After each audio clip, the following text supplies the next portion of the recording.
Larga o seu trabalho e começa a empreender no seu sonho, vende sua casa, vende seu carro e investe tudo em fundos imobiliários ou em qualquer aplicação. Quem nunca ouviu um conselho deste não está vivendo direito. Pois é, no vídeo de hoje você vai aprender sobre conselhos que mais são armadilhas do que oportunidades. E se você é nova ou se você é novo, por aqui meu nome é Bruno Ascioli, sou educador financeiro, fundador da Equilibrice, e o meu papel aqui, a minha missão hoje é fazer alguns esclarecimentos sobre alguns conselhos que eles até parecem ser bons e inofensivos, mas que se você não tiver uma boa estrutura financeira e psicológica, você vai acabar entrando em uma armadilha. E eu separei 7 dos conselhos ou erros comuns que eu vejo por aí nos processos de educação financeira e que eu quero que você entenda para não cair nessas armadilhas. Então, erro número 1, largue o seu trabalho para empreender. Eu empreendo há quase 10 anos. Eu poderia falar que eu empreendo a minha vida inteira, mas eu empreendo com a minha empresa, com o CNPJ aberto, há 10 anos. E ao longo desses 10 anos, existem coisas que eu aprendi na prática que faculdade nenhuma, curso nenhum vai ensinar. E óbvio, quando você quer iniciar um negócio, um empreendimento, tudo que você não quer escutar é que pode dar errado, você pode perder seu dinheiro, você não tem estabilidade, você vai mais trabalhar do que viver e etc. Mas a grande realidade é que você nunca vai estar preparada ou preparado 100% para empreender. Então, dito isso, ao invés de largar o seu trabalho para começar a empreender, tente fazer as duas coisas de forma simultânea. Eu sei que é difícil, complicado, moroso, porém, no entanto, todavia, isso mostra também o seu grau de comprometimento com aquilo que você está fazendo. Você sabe por quê? Porque empreender não gera garantia para ninguém. Ser CLTista, concursado, também não traz, mas aí é uma outra história, um outro ponto de vista.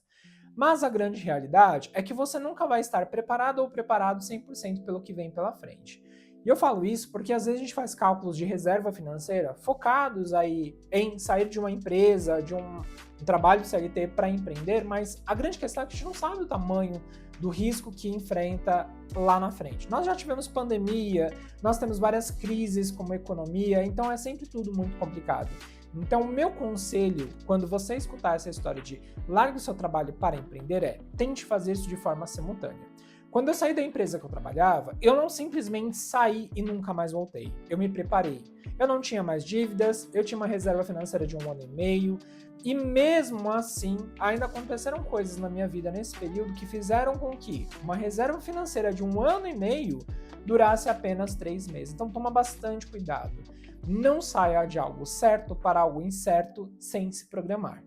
O que nos leva ao erro de número 2. Venda a sua casa ou o seu carro para empreender ou investir. Eu acredito o seguinte, quando você não tem dependentes, quando você não tem pessoas que dependem de você, querer arriscar é uma coisa. Agora, quando você tem filho, filha, família, esposa, marido, você vender patrimônio para investir pode ser um grande tiro no pé. E eu digo isso porque cada dia que passa é mais comum as pessoas acreditarem que viver de aluguel é muito bom, que não ter um carro é muito bom, porque o viver de aluguel vai te dar a possibilidade de você investir mais. Mas isso é uma afirmação verdadeira se você pegar o valor que você pagaria em um imóvel e investisse. Ou pegasse o valor que você compraria um imóvel para empreender de fato e fazer mais dinheiro. Agora, você liquidar um patrimônio que provavelmente não foi fácil de conquistar para empreender ou investir, para mim hoje é uma grande burrice. Então, uma vez que você entende o valor do seu tempo e do seu dinheiro, você deve sim investir e empreender, mas não necessariamente vendendo seu patrimônio. E claro, vale a pena lembrar o tipo de vida que cada pessoa leva. Mas pensando que hoje é muito mais difícil você conquistar uma casa, um carro, para as outras pessoas podem não ser um investimento, mas talvez para você seja. Do ponto de vista financeiro, imóvel e automóvel não são investimentos porque eles geram uma coisa chamada depreciação, ou seja, perdem valor com o passar do tempo. Mas tudo depende do ponto de vista. Se você está empreendendo, investindo, comprando um imóvel, você sabe por que você está fazendo isso. Existe um fator muito mais psicológico e emocional por trás do que uma planilha ou um número financeiro. Então, tome muito cuidado com esse tipo de conselho. Vender a sua casa ou seu carro para empreender ou investir. Para mim isso não faz sentido nenhum. principalmente se você já não começou a fazer isso aos poucos. Hoje você consegue investir a partir de R$1, R$5, R$10. Então por que necessariamente você deveria vender o seu imóvel para empreender ou investir? Terceiro e clássico, e esse para mim é um daqueles que a gente fala que é literalmente para a pessoa querer justificar a falta de planejamento financeiro, que é não ter reserva financeira para não atrair problemas. Gente, eu já escutei isso em consultoria e eu não acreditei quando eu ouvi. Sabe aquela história de eu só acredito vendo e vendo, eu também não acredito? A pessoa acreditar que ter reserva financeira é um imã para ter mais problemas. E isso é um conceito muito mais ali de criação e de crenças limitantes do que uma realidade. A questão é, ter reserva financeira pode ser para algo que é uma emergência, como pode ser para oportunidades. E eu já falei em vídeos anteriores aqui do canal sobre a minha visão quando a gente fala de reserva financeira. Eu não falo só reserva de emergência. Eu falo reserva de emergência e de oportunidade. A questão é que ter dinheiro guardado nunca vai ser algo que não seja importante. Você deve ter dinheiro guardado. E aqui a gente está falando de um aspecto que é muito mais pessoal do que uma realidade. Não significa porque você vai ter uma reserva financeira que toda hora você vai ter um problema para utilizá-lo. E vale lembrar também que a reserva financeira, ele é um recurso que você tem guardado para quando você esgota todas as possibilidades, você ter um valor ali para você poder mexer. Então, reserva financeira não é um valor para você ficar movimentando por qualquer mudança no vento.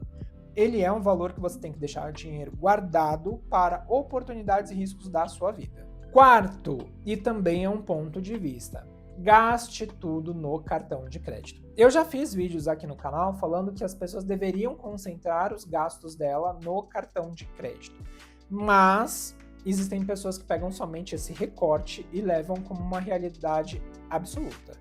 E aqui vai um ponto de atenção. Eu não vou falar que isso é algo ruim, mas presta bastante atenção. Se você é uma pessoa que quer controlar melhor os seus gastos do dia a dia em um mesmo lugar, não tem vantagem nenhuma para você pagar algo à vista e você tem um bom limite de crédito, para mim não faz sentido hoje você pagar as coisas à vista, no dinheiro, no débito, não importa. Você deveria usar o cartão de crédito. Porém, no entanto, todavia, não é para você usar deste artifício uma forma de você gastar mais dinheiro. A ideia é usar o cartão de crédito para financiar aquilo que, à vista, você não teria nenhuma possibilidade de desconto ou nenhum ganho real. E você ter esse dinheiro guardado para pagar depois essa fatura, mas não gastar de forma compulsiva. Aquela pessoa que ela usa essa artimanha de vou gastar tudo no cartão de crédito porque eu vou ter mais controle, e aí ela gasta de forma compulsiva e desenfreada. Aí não importa se você vai pagar à vista, no Pix, no débito, no crédito ou no cartão, tudo você vai perder dinheiro. Então a ideia aqui, quando a gente fala de tomar cuidado com gastos no cartão de crédito, é porque você tem que ter uma organização financeira. Cartão de crédito é empréstimo. Apesar do nome ser diferente, você ainda está usando o dinheiro do banco. Quinto, e que está virando um clássico, não pagar o INSS, porque isso nunca será o suficiente. Eu já escutei isso várias vezes aqui, concordei durante um período de tempo, mas eu quero trazer mais um ponto de vista aqui. Mesmo que você pague o mínimo do INSS, que acho que hoje está na casa dos 170 e poucos reais, pague. Porque a gente não sabe como vai ser a reforma voltada para a aposentadoria, a gente não sabe como vai ser o futuro do nosso país, e a gente não sabe se você, como empreendedora, empreendedor, CLT ou não, vai guardar o seu dinheiro. Então, pagar o INSS não é só uma questão de vou ter ou não vou ter este dinheiro, é uma questão de não saber o que vai ser o futuro. E você acaba garantindo uma outra fonte de renda no futuro. Pode não ser o suficiente, a gente sabe disso, né? Tanto é que eu mesmo brinco aqui, INSS significa isso nunca será o suficiente. E não será. Mas não significa que você não deva pagar. E as pessoas acabam interpretando isso de uma forma errônea. Você não vai deixar de pagar o INSS, mas se você puder pagar o mínimo e guardar a diferença, empreender com a diferença e fazer mais dinheiro, faça, mas não deixe de pagar o INSS, mesmo que seja o mínimo. A gente não sabe como que vai ser as próximas reformas tributárias, a reforma da Previdência, como vai ser o futuro do nosso país. Então você acaba garantindo alguma coisa. Mas, obviamente, você não deve depositar todas as suas fichas no INSS. Então, o ideal é que você organize seu financeiro, reserve um valor além do INSS para você guardar todos os meses. Sexto e maravilhoso, que eu caí várias vezes nisso e eu quero que você fale aqui para mim se você já passou por isso também. Mas antes de eu falar qual que é o sexto, se você ainda não curtiu, curte, comenta e compartilha nesse vídeo. Se você tem outros conselhos por ter passado por alguns erros financeiros na sua vida, que eu também quero saber, porque eu leio os directs, tá bom? Eu leio os directs, eu leio as mensagens, eu leio tudo. Então coloca aqui embaixo para mim. O sexto dele é seguir conselhos de gurus. Ai, gente, como eu amo quando eu vejo vídeos de pessoas que falavam assim: não compre casa porque casa não é investimento. Não compre carro porque carro não é investimento. Aí você vai olhar ali na rede social dessa pessoa que tá falando isso pra você, ela tem o quê? Carro e casa. E você sente uma grande palhaça ou um palhaço vendo aquilo. Então a gente tem que tomar muito cuidado com o guru que fala pra você fazer uma coisa e faz uma coisa totalmente diferente. Isso foi uma coisa que eu fui aprendendo ao longo da minha vida. Porque eu imaginava que, não vou comprar casa porque o dinheiro da casa eu posso investir. Não vou comprar um carro porque o carro só deprecia, eu só vou gastar e não vai valer a pena. Pois muito que bem. Hoje eu tenho casa, hoje eu tenho carro e é um conselho que eu dou para você. Dentro da sua organização financeira, se for um objetivo para sua vida, tenha carro e tenha casa. Mas não deixe de investir, não deixe de guardar o seu dinheiro e ter um ótimo planejamento financeiro. Isso fora quando eles falam sobre investimentos A, investimentos B, empreender e etc. Nem sempre o que eu vejo na vida do outro vai servir para a minha vida. Então tome bastante cuidado com isso. Aqui, quando você escuta alguém falando, não é para você acreditar como uma verdade absoluta e seguir exatamente o que a pessoa está falando de forma cega. Você simplesmente fecha os olhos e vai para o que a pessoa está falando. Questione, até mesmo o que eu estou falando para você nesse vídeo. Questione, vá atrás de informação. Porque o que é bom para um, talvez não seja bom para o outro. E geralmente o guru, a pessoa que vai falar sobre esse tipo de movimento, comprar casa, não comprar casa, investir, empreender, etc., está falando das suas vivências. Então são vidas diferentes, estilos diferentes, mundos diferentes. E o que, como eu disse, serve para um pode não servir para o outro. Sétimo e último erro muito comum e que você vai ouvir por aí é investimentos milagrosos. A gente teve recentemente aí a quebra de um banco, né, o Banco Master, e este banco ele quebrou porque ele oferecia para as pessoas aplicações financeiras que pagavam muito acima da média do mercado financeiro. E obviamente que as pessoas, querendo ter mais retorno financeiro, foram para essas aplicações, o que gerou um rombo financeiro de mais de 40 bilhões de reais. Isso porque as pessoas acreditavam que isso ia trazer um retorno muito grande para elas. Então tome muito cuidado. Investimento por si só não faz milagre. Eu sempre falo que prosperidade financeira ele é uma somatória de fatores. Quando você organiza a sua vida pessoal, empreende em algo que você conhece, você domina e você aprende a investir parte do seu dinheiro.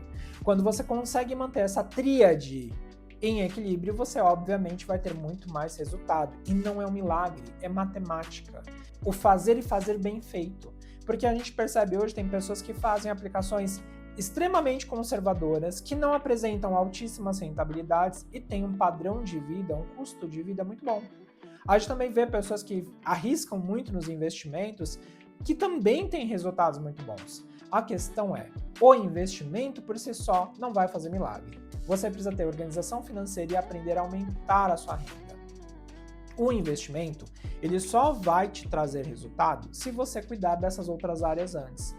O investimento, ele é uma engrenagem que, para girar, ele precisa de algum estímulo. E o estímulo é a sua organização financeira, empreender e fazer mais dinheiro. Então, eu quis trazer nesse vídeo para vocês 7 erros que eu vejo com muita frequência aqui nas nossas aulas, nas nossas consultorias, para que você não cometa. E é claro, coloca mais uma vez aqui nos comentários se você já ouviu algum desses comentários e se você já passou por alguma situação como essa, que você poderia deixar aqui de conselho para que as pessoas não caiam também.